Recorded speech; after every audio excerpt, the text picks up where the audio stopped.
actually it's not so much my topic. Why? I'm from the Czech Republic, if somebody knows where it is. Approximately.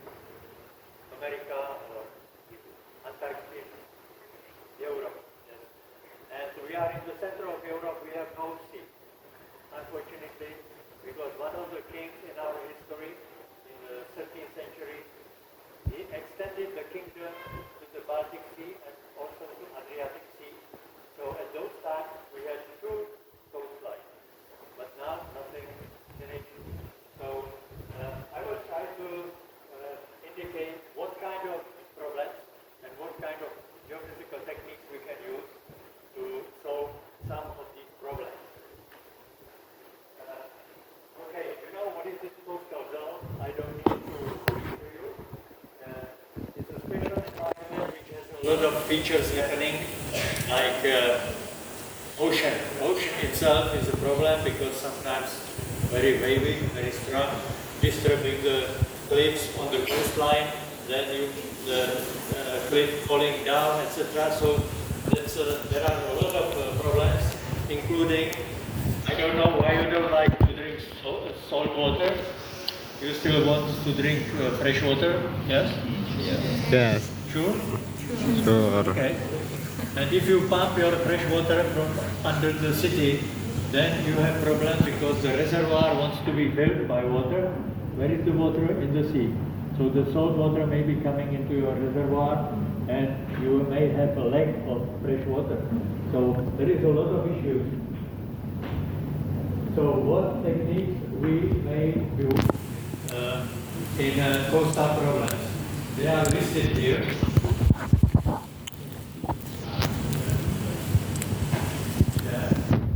So actually most of them can be applied for solving some of the problems.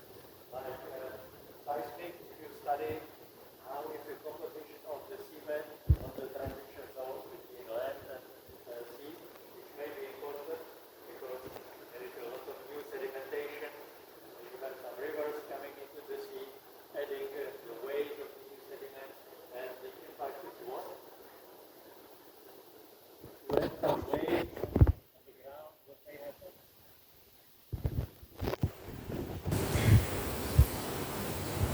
Subsidence, for example. Big issue in many places in the world, including Europe. Europe looks like a safe place, but it's not, because in the Netherlands, for example, they have big troubles with subsidence and rising seawater. So they have to build protective walls and things like that. So it's a really very important issue. Resistivity, you know, it's a famous technique, ERT or something like that. So what you can do, there is some difference between fresh water and seawater. What is the difference?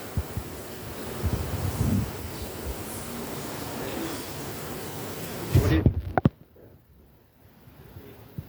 seawater and fresh water? Geophysicist? ERT? Who is doing ERT here? Oh, I don't trust you. ERT is a resistivity technique which can see high resistivity and low resistivity material or rock or also water, because fresh water has high resistivity while salt water is a good conductor. So can you follow the English? Okay.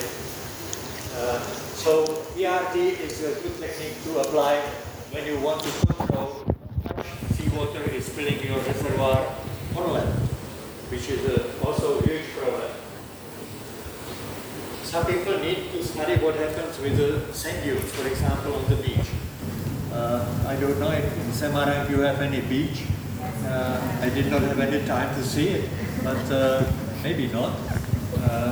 It's a just coast. So, but in many places, it's very important to know what the sand dunes are. Because they may move. You don't know the thickness of the sand dune lying on the hard rock or if there are also some sediments or whatever. So, if you are on the ground penetrating electromagnetic technique. You can do a survey over the dunes, and because it's a shallow geophysical technique, you can see if you're good. Maybe later you will see a bigger. Electromagnetic is very similar because it's also searching for electricity. So it's an instrument, but it's also searching for differences in resistivity. What else? Okay, gravity I put last. Why? Because it's not a very long view. Gravity always you need to measure gravity, but you also need to measure something else. More exactly than other techniques. If you do ERT, okay, you can do it with your mobile. It's good enough accurate. But for gravity, you need this in elevation, or this, depending what you are searching for. I have one popular question. 1 centimeter makes how many microgal in gravity? How much time I can wait for the answer? We have time till 11. Okay, so 1 centimeter is already important for DK or microgravity survey because it's already microgram. So you have to do accurate GPS or even leveling, because leveling is very classical technique. You do like this, but it gives you even higher accuracy in elevation. I know because I do. Here the coast we may have also a significant problem because subsidence is slow.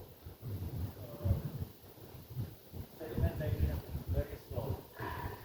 But there are some things which may happen very fast, very dangerous, and usually the coast, usually but sometimes may have because the coastline means there is a limit of the continent somehow, and somewhere near either offshore or foreland, you may have a fall. And some of the falls still active. And Indonesia, you are not yet much active today, but faults may be active. And what happens if the fault is active? You get an earthquake, maybe M equals 4, not a big problem. 5 starts to be problem. 6 starts to be catastrophe. So, and even here, you have Semarang fault, etc., and Caligari fault. It's important.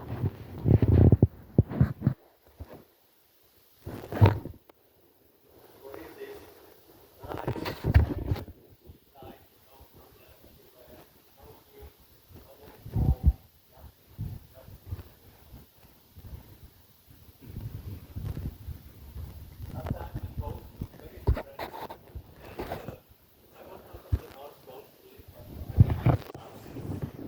Southeast of Jakarta, and there are things like this. Very spectacular, beautiful to visit for holidays, but the ocean is very strong. And we couldn't go into the water despite it was a nice sunny day. Why? Because the ocean was strong, and the waves were doing in between the cliffs like this. It was very and dangerous, sure. And what it can do? Then make erosion to the cliff, and what happens after water going like this? Big piece of the cliff can fall into the water, and if you are there, get luck.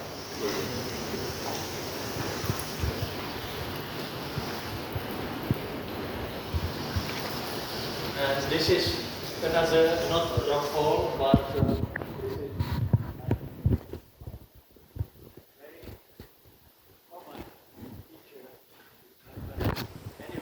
but very often also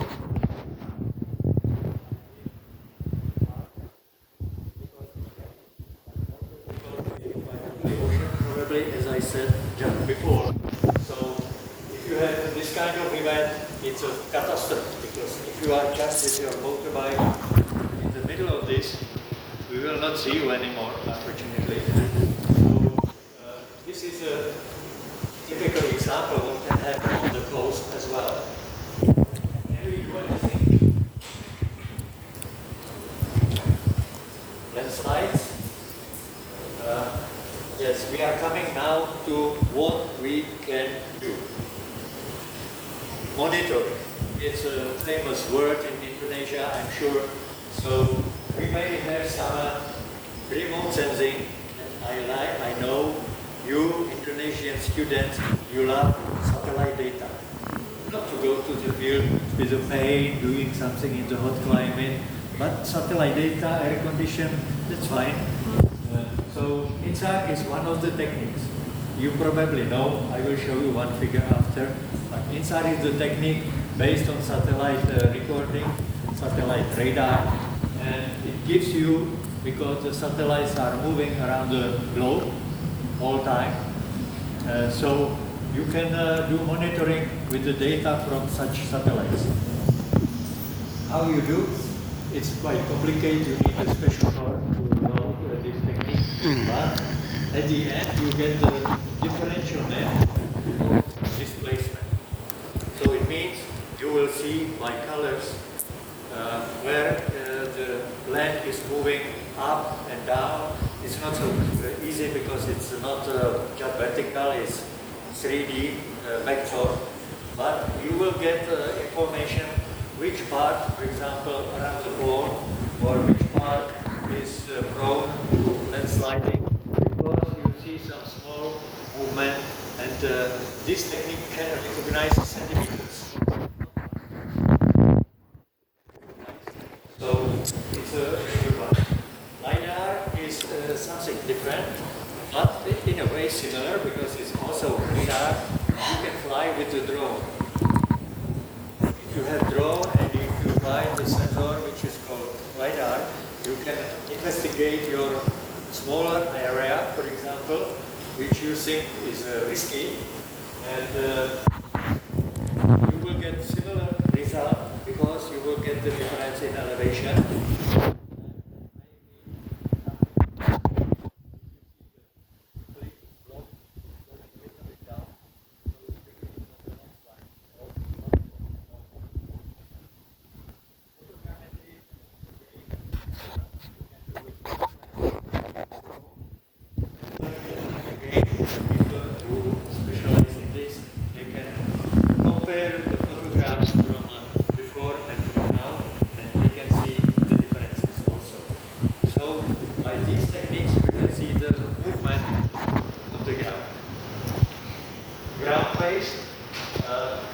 Inclinometers. What it is, inclinometer? Any idea? Inclinometer.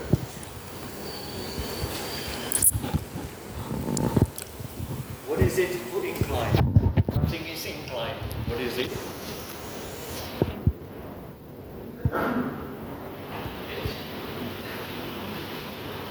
It's quite simple. Before it's just vertical, and then it's a little bit inclined, and the instrument can record the change of the angle. And if you have the instrument on top of the cliff where you think there could be a landslide, then you will see it. Because the block may be going a little bit up, but also it will be inclined. So,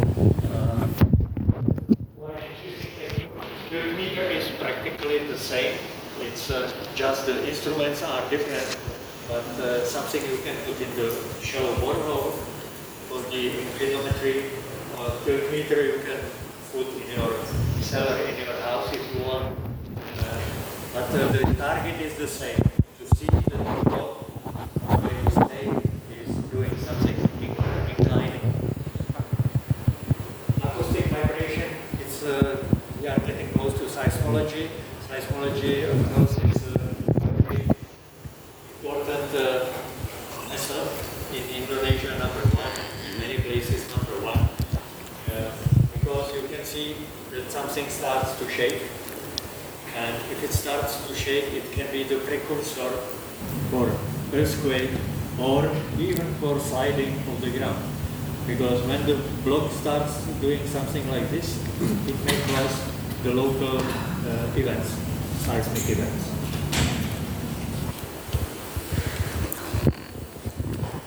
Okay, this is a simple picture, but you can see this process by all these techniques I mentioned.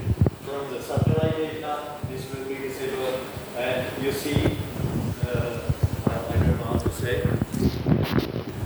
Also, I don't know in Indonesian, because Indonesian language, they say, there is no grammar, it's easy, but you need so many words, and actually you have no international word. The only international word in your language is Indonesian. And this, you put the pipe in the ground with some reflector, sensor, and you can check from this place. There is like a theodolite or a total station or some instrument which can follow, and he can track these plates. And if they start to move, the instrument can see. And if it's radar, there is a radio or something to connect you directly to your office. So you're sitting as you want with the air conditioner, no problem. And you see suddenly the slope is starting to move. So you have your measures. Indonesia is very well educated for catastrophes, I believe. So whatever instrumentation is saying there is some new event, you will get it. And actually the public should be warned. Should get warning, something is coming.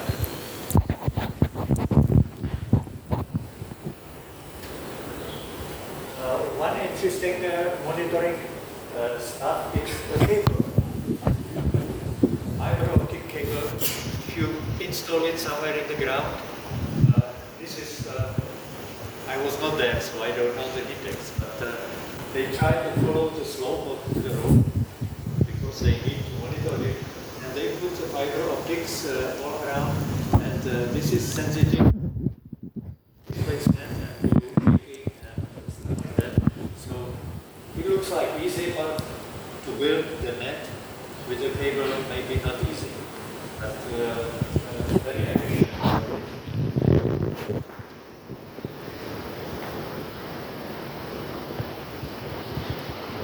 Well, actually we were talking about it, so maybe no need to read again. We spoke about all that.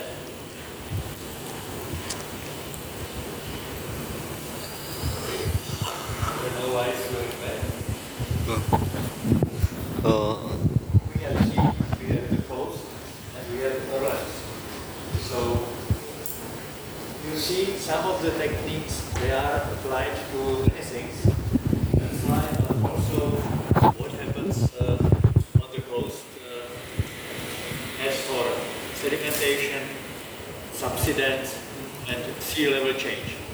These things are sometimes combined in a very bad manner. It means you have subsidence, and at the same time there is a sea level rise, as it is a general feature due to glaciers melting in the north and south. So the water is generally rising, and at the same time you have some reason for subsidence because of the weight. You build a new city, it's too much weight, so the layer, the formation is a little bit subsiding. It's a question of many meters or centimeters, but it's actually big trouble. One of the reasons is also that you still like the fresh water. You should change. The future is salt water. So you extract the water, as you see in the figure, and the surface may subside. So these are the features or what may happen. You see also a cliff. So in this figure we have most of the elements we were.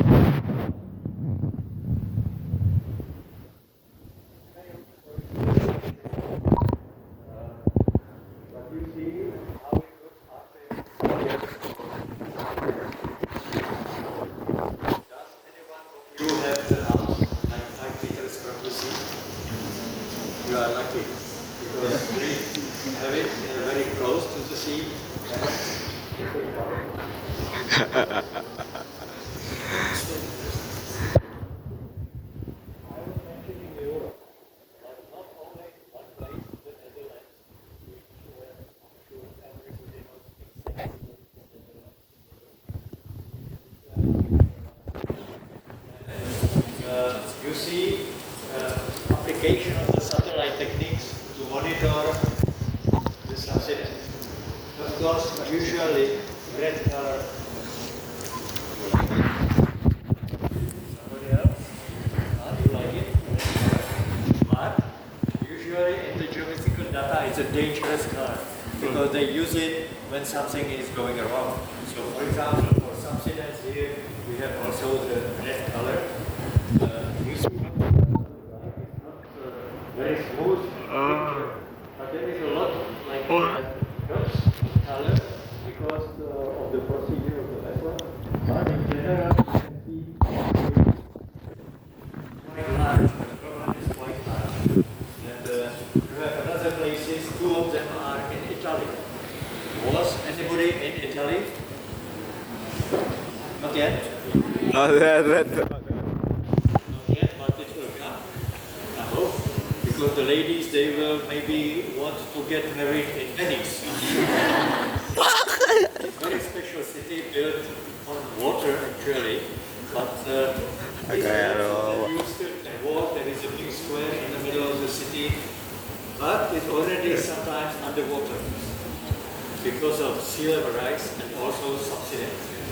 The other place, number 4, for example, is similar, big river, like you don't have big river here because it's island, but the big rivers often do two things.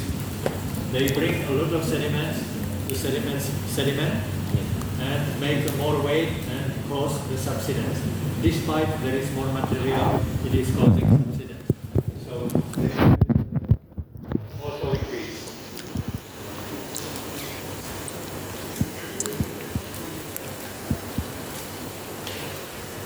Where is this? Now I want a clear answer from you. Where is this? What do you think?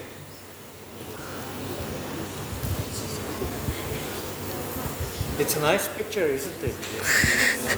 But actually it's not nice. Why? Because all this place subsided and is covered by water. I know you need water for growing, but not so much and not salty. Indonesia is close to you. It's a problem here. So, you see how problem we have with subsidence and sea level rise. So it's and you have flat areas. If you go from here to Jakarta, most of the trip is the flat area, coastal plain. So it's one of the places where this could happen. Aceh. Another problem we did not mention is, you know, Aceh. Where is it? Aceh. Where is it in Indonesia? They say.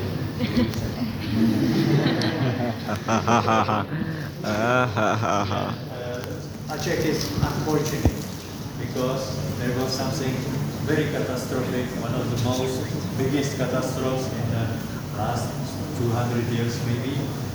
Because you remember the number of people who died during the tsunami. So this is not the case of tsunami, it's a slow process, but it's going on. And when you are 60, maybe your house already half a meter water. So